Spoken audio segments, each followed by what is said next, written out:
প্রতাপকাঠি বাংলাদেশের আর অন্য 10টি গ্রামের মতোই এটি ছায়া সুনিবিড়, শান্ত, পাখি ডাকা, ছায়া ডাকা সুন্দর একটি গ্রাম।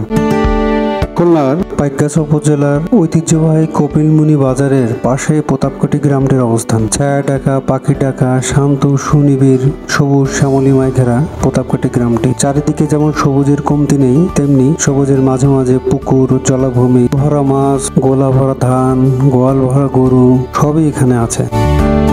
দক্ষিণ পশ্চিমাঞ্চলের অন্যান্য সবকটি গ্রামের মতো যদিও এখানে ফসলের পাশাপাশি লবণাক্ত পানির মাছের প্রতি ঝোঁক বেশি বর্তমানে, কারণ ফসলের পরিবর্তে এখানে চিংড়ি বা অন্যান্য মাছের উৎপাদন বেশি হচ্ছে।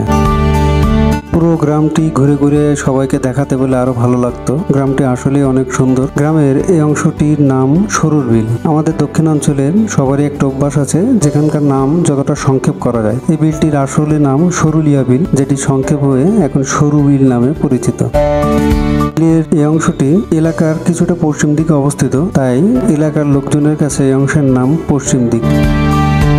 আবার সরুর বিলের এই পশ্চিম অংশটুকুতে সাধারণত ধান চাষ হয় না, মাছ চাষও হয় না। এই অংশটুকু ফাঁকা থাকে। অনেকে খেলাধুলা করে, অনেকে ফসল শুকাইতে দেয়, গরু ছাগল চড়ায়। এই অংশটুকু যথেষ্ট ভালো লাগে। বিশেষ করে গোধূলি লগ্নে সূর্য ডোবার সময় জায়গাটি অত্যাধিক মোহনীয় লাগে। চোখ যায় শুধু ছোট বড় মাছের ঘের এবং মাঝে মাঝে ছোট ছোট কুড়ে ঘর হলেও এগুলো আসলে বসবাসের জন্য মানুষের কুড়ে ঘর না। এটি এই ঘেরগুলোকে রাতে পাহারা দেওয়ার জন্য, মাছের খাবার রাখার জন্য এবং ঘেরের সংরক্ষণে যেসব সরঞ্জামাদি রাখার প্রয়োজন হয় সেগুলি কুড়ে ঘরে রাখা হয়। আমার নানার বাড়ি, সবার আমন্ত্রণ থাকলো অনিন্দ সুন্দর আমার নানার বাড়ি এই প্রতাপকাঠি গ্রাম ঘুরে দেখার জন্য। সবাই ভালো থাকবেন আর সময় পেলে ঘুরে আসবেন এই প্রতাপকাঠি গ্রাম। আসসালামু আলাইকুম।